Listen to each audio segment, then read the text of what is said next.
Thank you, Alvaro. Great introduction. Yeah, Alvaro had to wait these all 3 days until I get started. Is the record on? Yeah, we are recording. Excellent. So today we're finally going to talk about elliptic curves. First lecture we talked about lattices and quadratic forms. Yesterday we've seen number fields, computed some of their invariants, and today we'll see how Magma and LMFDB help us with computing things about elliptic curves. We'll start by just reviewing some definitions. Then we're going to talk about elliptic curves over Q, over the rationals, in particular Mordell-Weil and the BST conjecture. And afterwards, I'm going to tell you a little bit about a discovery that was made using the LMFDB about elliptic curves, which we still don't completely understand, I guess. And I'll wrap up by returning to yesterday's lecture and talking a little bit about complex multiplication that also relates to extending Kronecker-Weber to imaginary quadratic fields. Okay, so I'll remind you that elliptic curve is a smooth projective curve of genus 1 with some rational point. Over a field whose characteristic is not 2 or 3, we can write it using a short Weierstrass equation like the one that's written right here. And the fact that it's smooth is exactly saying that this discriminant of this polynomial is non-zero. So it doesn't have a double root. And there are certain key invariants that are related to each such elliptic curve. The first, well, is the discriminant, right, that we use to check smoothness. But there's also the J invariant. So this is an invariant that classifies the elliptic curve up to an automorphism over the algebraic closure. And a third invariant that you will see the importance of this invariant later on today and tomorrow is the conductor. And it encodes in some way the prime at which we have bed reduction. So the reduction of the elliptic curve when we're over a number field could be something that's not an elliptic curve, as you've already seen. So this is what we call bed reduction. And most importantly, the reason we're looking at these things is because they have a group law, right? So the points on this elliptic curve form an abelian group with the famous group law that I won't repeat because you've seen it already many times. And our running example today will be the elliptic curve of conductor 37. This is its LMFDB label. If you're following on your laptop, you can click the link. It's just a perfectly normal elliptic curve. You can see here how you can create an elliptic curve in Magma using just the coefficients of the Weierstrass form. You could also create it from the polynomial or from the equation. And you can just check what are its natural invariants like conductor, discriminant, or J invariant using just these commands in Magma. Very simple. The reason we're looking at this curve today is because it's the smallest, it's the curve with smallest conductor that has rank 1. We will talk about what rank 1 means in a second. And we'll cross-reference quite frequently with the LMFDB. Okay, so this slide shows you how we can count points mod p on an elliptic curve. It shows an example with this particular elliptic curve in Magma. I'll open a terminal and show you a few more things relevant to this example. Just do the little trick.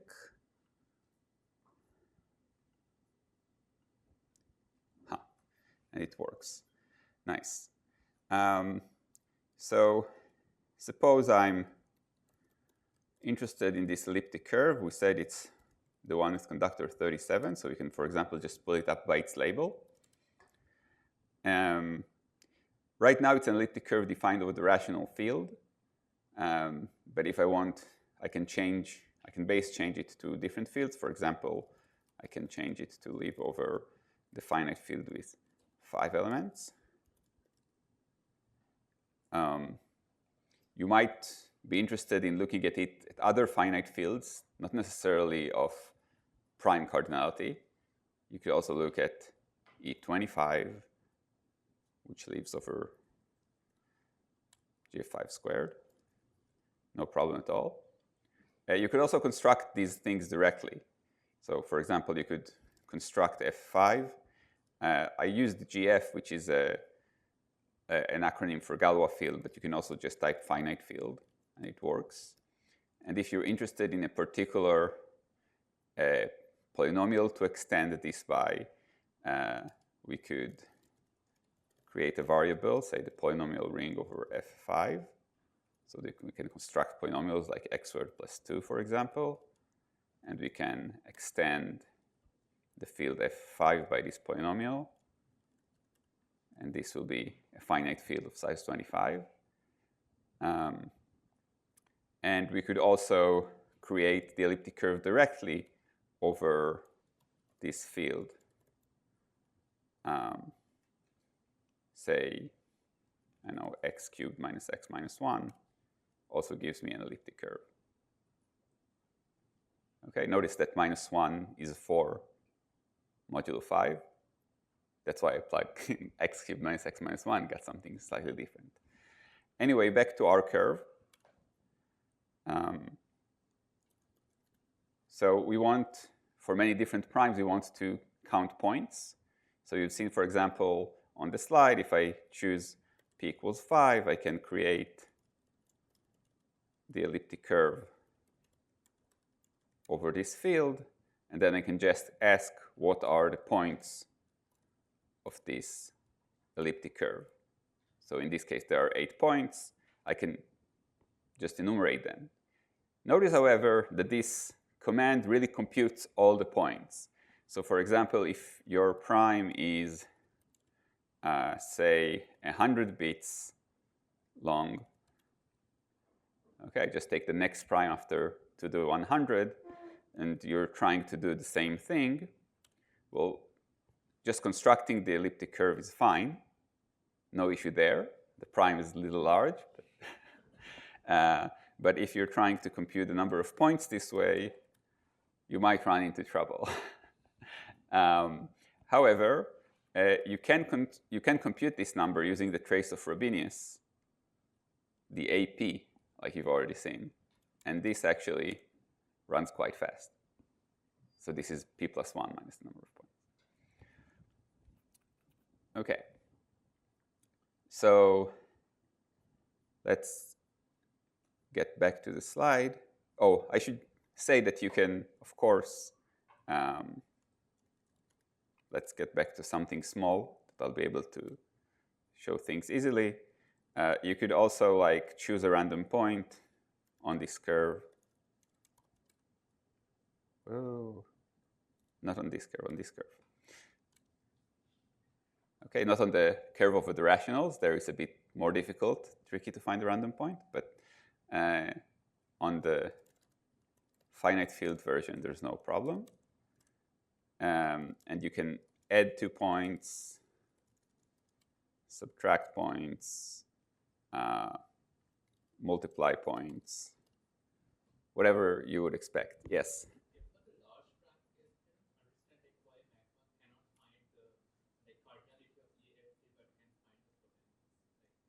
Oh, because we weren't finding the cardinality of EFP. We were using 2 commands. We were using one command, points of EP, which just enumerates all the points.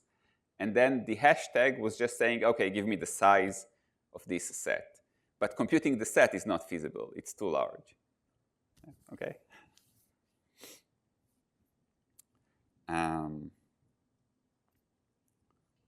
All right, let's get back to the slides.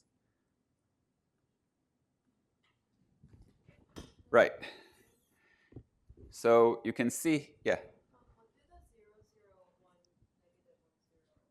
Oh, so these are the coefficients. So in the short Weierstrass form, I guess, OK.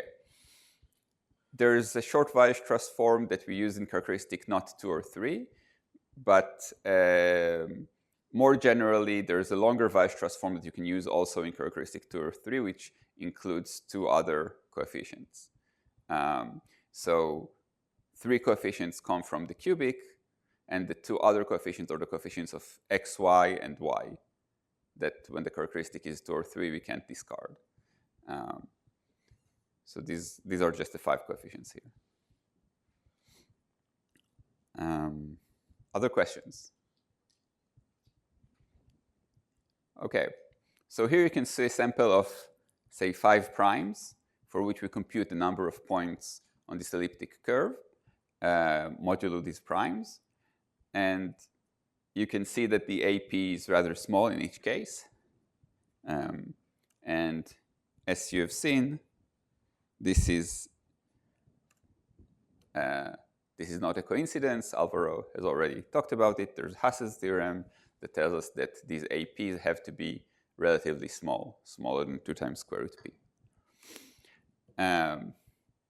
Equivalently, you can think about it as the trace of Frobenius. So these are the eigenvalues of Frobenius, and you see their sum, because their product is p and they're roughly the same size, their absolute value is roughly the square root p. I will not talk much about discrete logs and its difficulty and doing Diffie-Hellman and ECDSA, because Alvaro has already covered all these things, but you can definitely do all these things and more in Magma. So today we're going to focus on elliptic curves over the rationals. We're going to care about what are the rational points on our elliptic curves. And the first stop on that journey is the Mordell-Weil theorem, basically saying that the group of rational points on the elliptic curve is a finitely generated group. And because we already know it's an abelian group, it's a finitely generated abelian group, which means that it has a finite rank and some torsion part.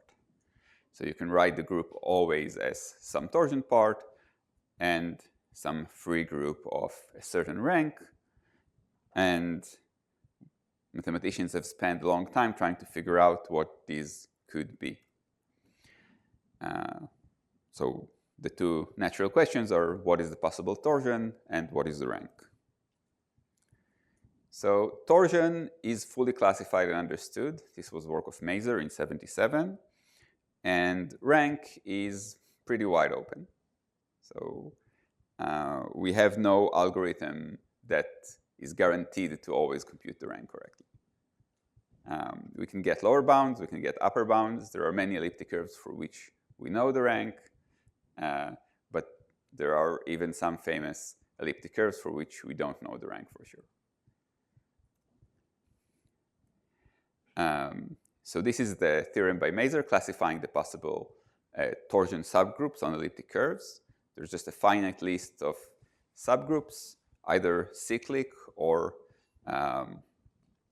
cyclic cross Z mod 2, that could appear as the torsion for an elliptic curve over Q. You can see, for example, that you can't find any of the cyclic groups of larger order. In particular, you can't find the cyclic group of order 11. Just don't occur. This has some geometric meaning relating to points on modular curves. So you can look at the moduli space parametrizing elliptic curves and torsion points on these elliptic curves. These moduli spaces are one-dimensional, so they're curves themselves, and you can study the geometry of these curves. So saying that you can't find an elliptic curve with a particular torsion, meaning that a certain curve parametrizing such elliptic curves with torsion points of this order has no rational points. Or more precisely, there are some points representing the generated elliptic curves, but there are no points that actually represent elliptic curves. Okay, so in Magma we can also compute torsion of elliptic curves pretty easily. You just start with your elliptic curve and compute its torsion subgroup. In a running example, the torsion subgroup is trivial. So you can get an abelian group of order 1. If you want to take a curve with non-trivial torsion, there's another example here, a curve of conductor 11, where the abelian group is isomorphic to Z mod 5. And in addition to the torsion subgroup itself, like we've seen in the class group example and the unit group example, right, we get an abstract group, but we want to relate it to the actual points on the curve. So we have a mapping from our group to the elliptic curve. Here it's called phi, or in the second example, phi 2. And once you apply it to every element in this abstract group, you get actual points on the curve. And these are all the torsion points.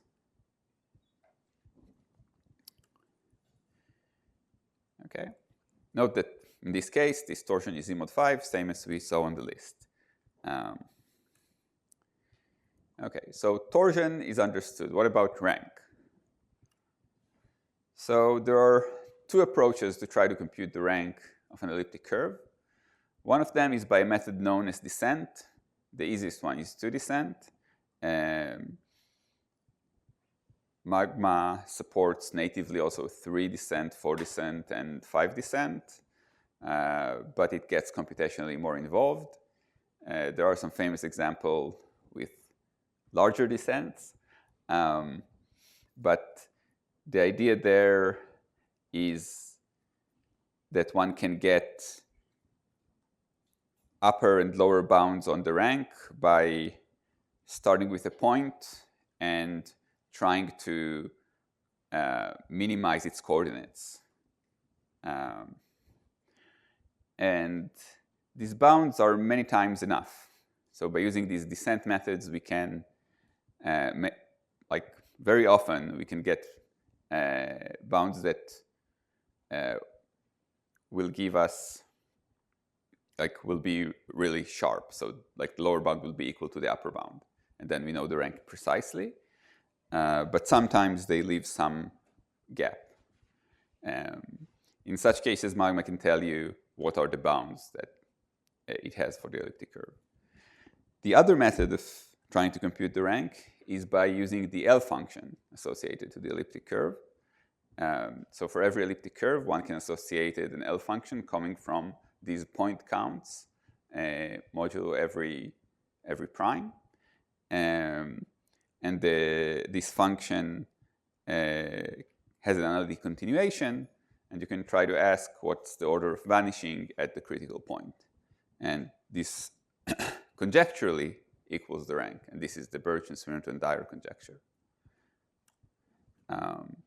So in its weak form, this is precisely what it's stating. The order of vanishing at s equals 1 of this L function is the rank. So the analytic rank on one side equals to the arithmetic rank on the other side.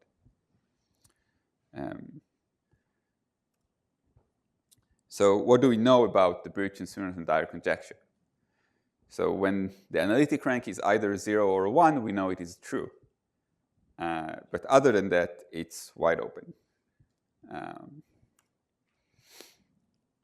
I guess there's some more modern research about average rank of elliptic curves, because rank in general is so hard.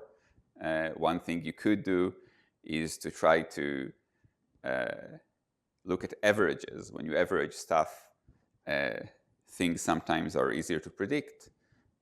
There's less variance, and there's a famous conjecture that the average rank is 1/2.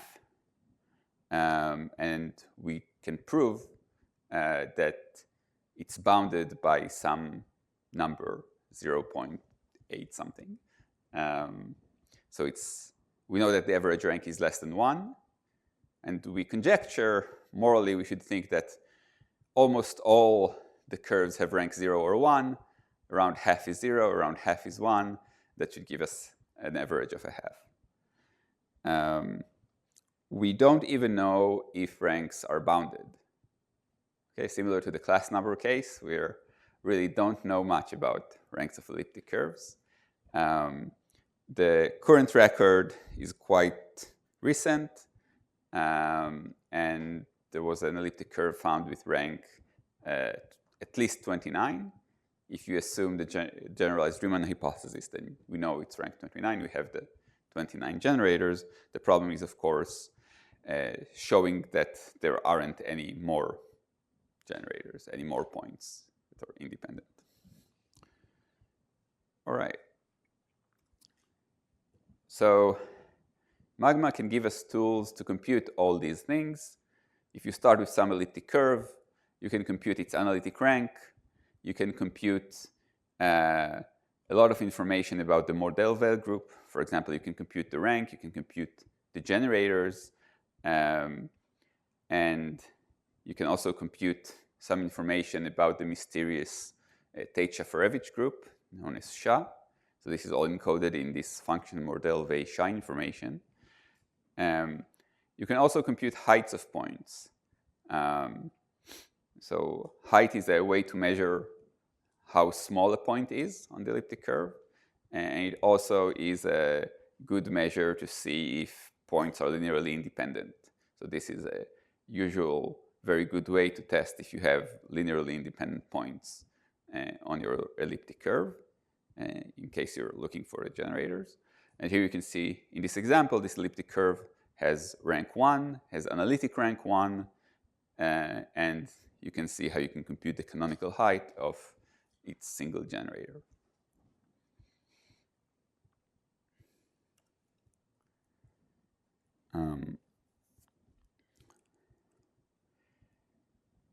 Yeah, and of course, you can see this generator 0, -1. If you just multiply it by whatever number, you get some other point on the elliptic curve, and you get infinitely many points this way.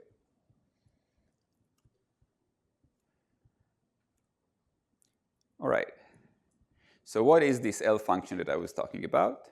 As I said earlier, this function is built out of these APs, these traces of Frobenius that one can think of also as related to the point counts of the elliptic curve over different primes. And this gives you this nice Euler product, and this converges for values of S that have sufficiently large real part. And the modularity theorem relating these elliptic curves to some other objects called modular forms gives us the outcome that this particular L function has an analytic continuation and satisfies some functional equation, same as the zeta function, the Riemann zeta function, and the zeta function of quadratic forms that you were seeing in Keith's mini course. Yeah, I guess the proof for the modular form is very similar to what you've seen today. But the difficult part is, of course, showing that the L function of an elliptic curve is actually the same as the L function of some modular form. And therefore, you can continue it, and therefore you can really talk about its order of vanishing at S = 1, for example, where it doesn't converge in this form. But this gives us actually a computational tool. Because we know this analytic continuation, we can actually compute to pretty good precision the value of L at different points and the value of its derivatives at different points. So the computation of the analytic ranks is a fairly easy thing to do.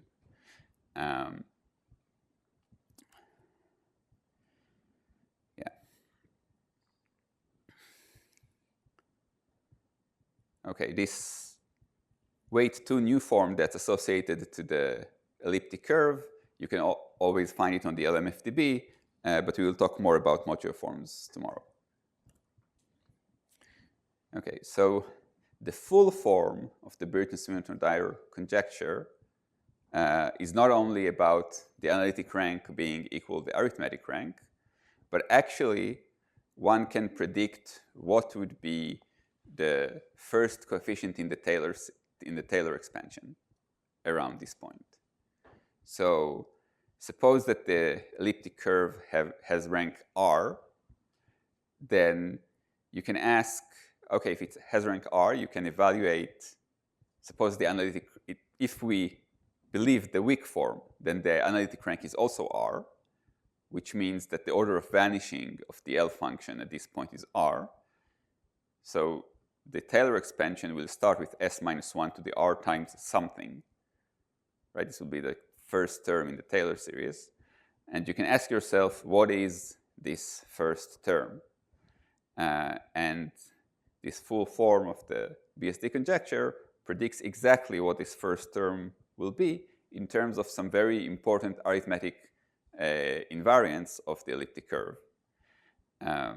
So I'll say briefly what are each of these symbols, but all of them encode really the arithmetic of the elliptic curve, which is really interesting. So omega that you see here is the real period. So it's just like integrating the elliptic curve if you think of the elliptic curve as like C mod lambda, right? Where this is lambda, and these are periods, right? And I drew it over C, but you can imagine you can do the same over R. The regulator is a way to measure the size of the generators. So I told you that for each generator, you can compute its canonical height. This canonical height is actually a bilinear form. So you can also talk about the intersection pairing between different generators. So if you compute the matrix of this bilinear form with respect to a basis, you can, as usual, compute its discriminant, right? The determinant is the discriminant of this lattice with this quadratic form, and this is what we call the regulator. So it tells something about the size of this finitely generated abelian group. There are some local factors at bed primes that are called Tamagawa numbers. I won't say much about them. And there's this mysterious Tate-Shafarevich group that we don't even know in general that it's finite. But this conjecture assumes that it's finite and that its order is one of the terms here. Yeah, the denominator is just the torsion part of the group. Okay, why am I telling you all this about all these components of the Biertz-Swinnerton-Dyer conjecture? Well, you can guess because we can compute all of them. For example, this can give us a conjectural value for the size of the Tate-Shafarevich group that we don't know much about. So this is a way to verify or to try to get the size of the Tate-Shafarevich group for the elliptic curve we started with, the elliptic curve of conductor 37. So you see that we can compute almost all the things that I told you about pretty concretely and directly. You can compute the analytic rank. You can evaluate the L series at any point. Specifically, you can evaluate it at 1. And you can also evaluate its derivative at 1. In this case, we know that the rank is 1. So the prediction is we care about the derivative. Because the order of vanishing is 1. We can compute the real period. We can compute the Tamagawa numbers, the canonical heights of the generators. In this case, there's one generator. So the regulator is just the canonical height of this generator. We can compute the size of the torsion subgroup. And by just using the formula, we can predict the size of the Tate-Shafarevich group, which in this case means that it should be trivial. And in fact, in this particular case, because the analytic rank is 1, we know that it's true. So,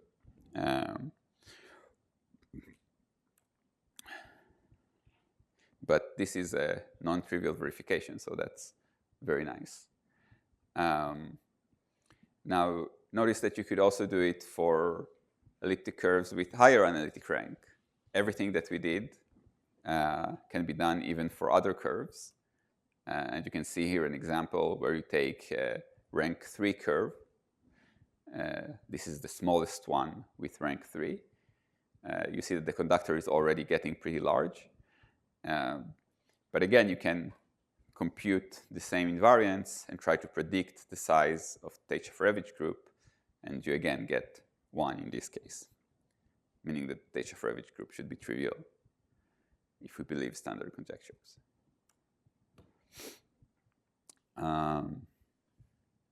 Yeah, so we cannot prove it, but you can see that there's pretty strong evidence that it's both finite and trivial in this case. Yes?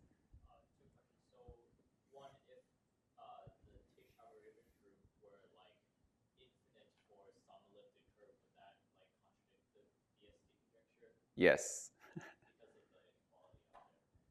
Yeah, the equality also assumes implicitly that the Tate average group is finite.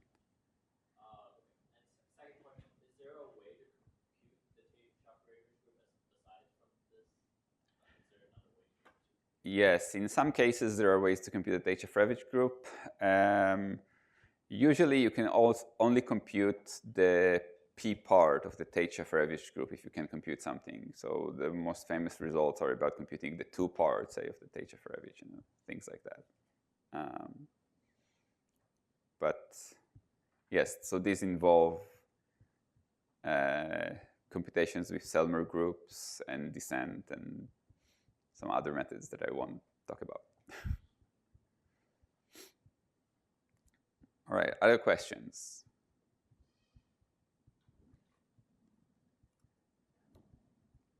All right, so you can look up in the LMFDB these values of SHA that I just showed you a bunch of examples of.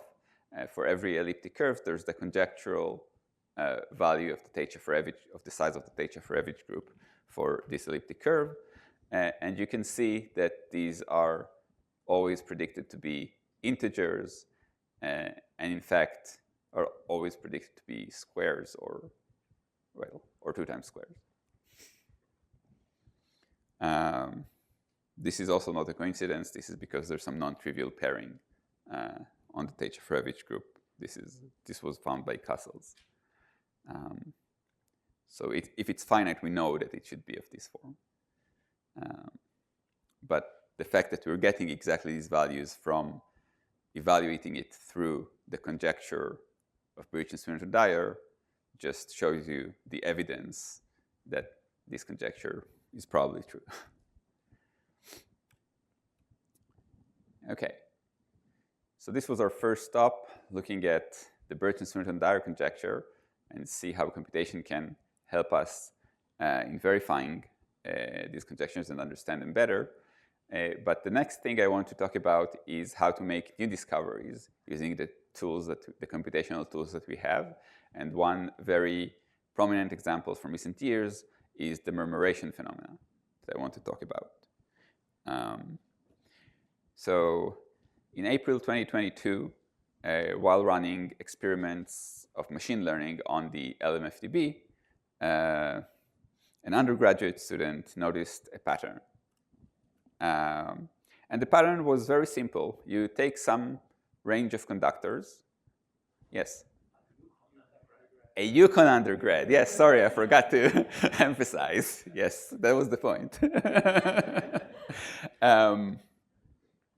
So you fix some bounds on the conductors. You take elliptic curves with conductors in a certain range, and you fix the rank. Now, for every prime P, you can look at the trace of Frobenius that we talked about earlier, these APs, over all these elliptic curves. And you can look at their averages. All right? So you just take a bunch of elliptic curves, compute the APs at a certain P for all these elliptic curves, take the average. Okay, these are these A bars that I denote here. And now you look how it changes as P grows.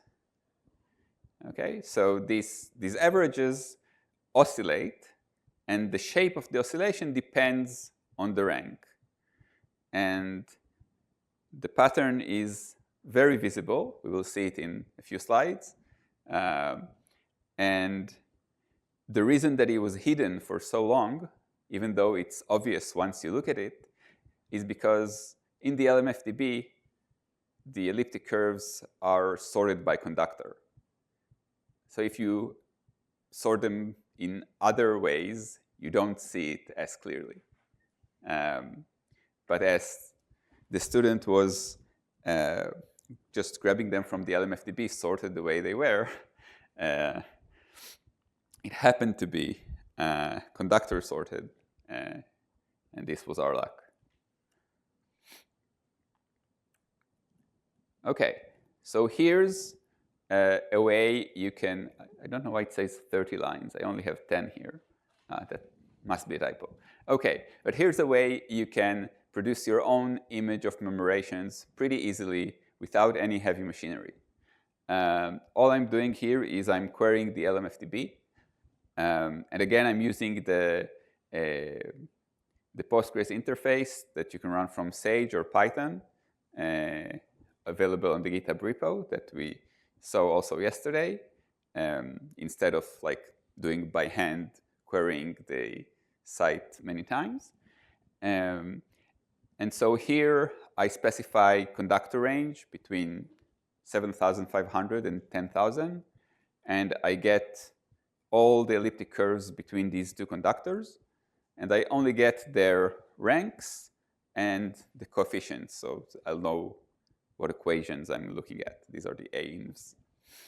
And then I put them into two bins, curves by rank, either 0 or 1. And then for every such curve, I can use Sage internal code to just compute the APs. One can also download some APs from the LMFDB, but I think if we want to do it for a large range of Ps, it will be more difficult. I mean, in the LMFDB, we only store a limited size, and if you want to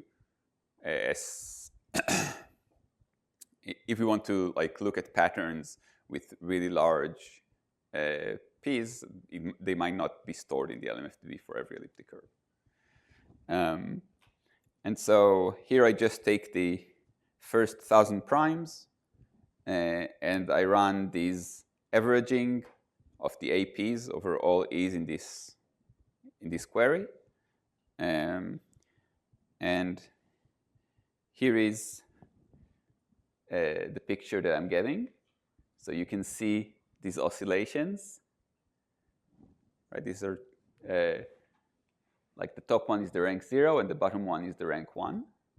Okay, so it's pretty visible already here with not too many elliptic curves and very small conductor range. And will this work? That's a difficult question.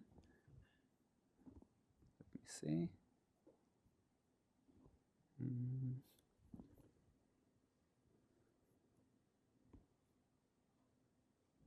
Okay, I'll give up on the animation, but there's a nice animation that you can also see on the website of Drew Sutherland that shows you how this changes when you take more and more elliptic curves.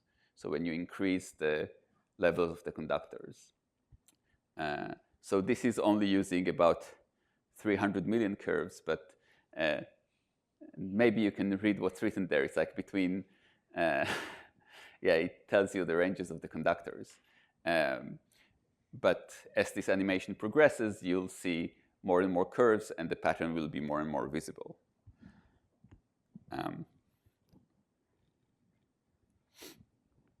Okay. Maybe the point I want you to take away from this is just using the LMFDB and a few lines of code, one can make a completely new discovery that no one has noticed before.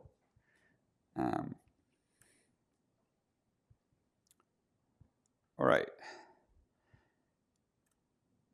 The last part of the talk, I want to recall some things that we saw yesterday about complex multiplication.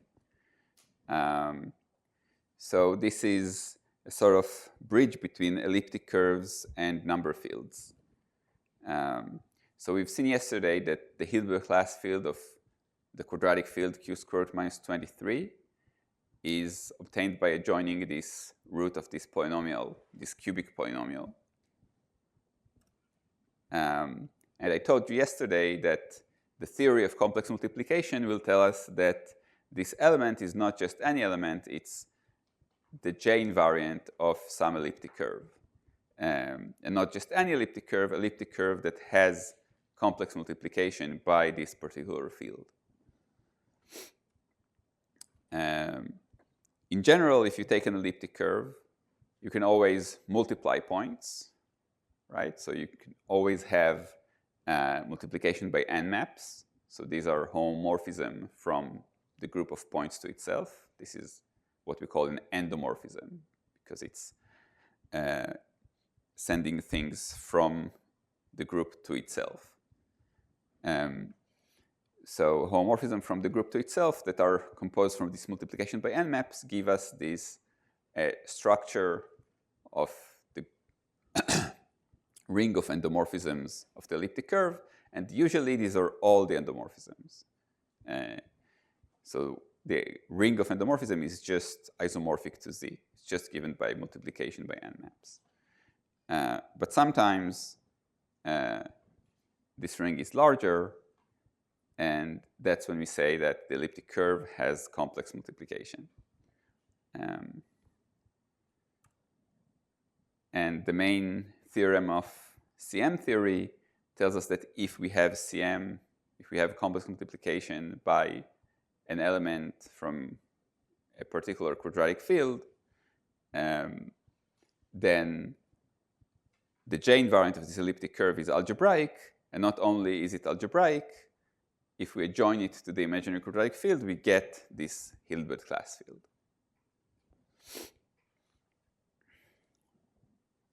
All right. So maybe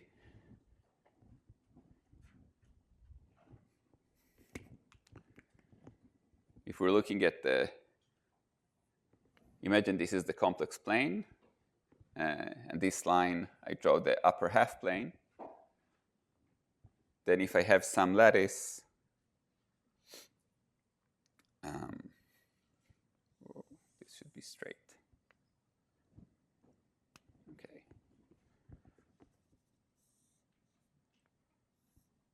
I can take a basis in which one of the vectors is 1 and the other is tau.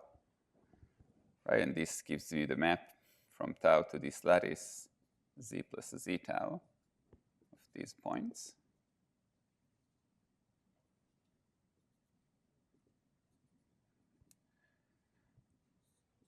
And if we quotient the complex plane by this lattice, we get an elliptic curve. And if our lattice that we started with had some complex multiplication, so there was some alpha, some complex alpha such that if we multiply this lattice by alpha, we get the same lattice. Right? So for example, if tau itself is, say, cube root of unity, or if it's I, right, then it's evident that there's complex multiplication by R or by the cube root of unity.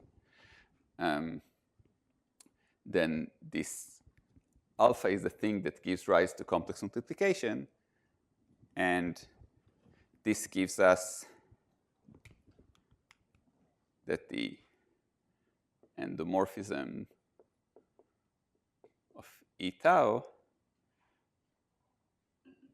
right, the endomorphism ring of this elliptic curve will have both all this multiplication by n maps and this alpha, right, multiplication by alpha. And so, at least if we tensor it with Q, we will get Q adjoint alpha, like this number field, this quadratic number field.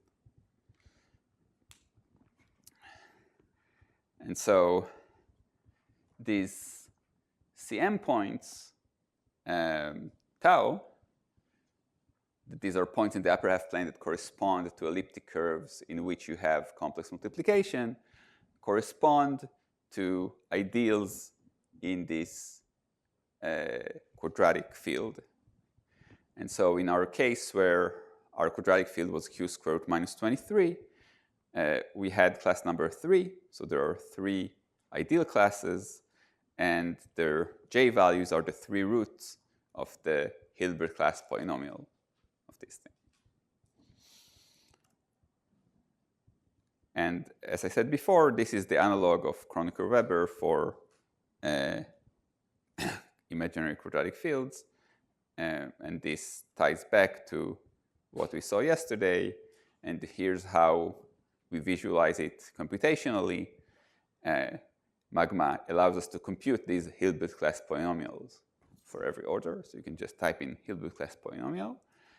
You will see that this is a pretty large polynomial. Like the coefficients are very large. But it's like the field that it generates is isomorphic to the field we saw earlier yesterday. As you can see here with this is isomorphic, right? So if you adjoin to k a root of this polynomial, you get a field that's isomorphic to if you adjoin a root of x cubed minus x minus 1.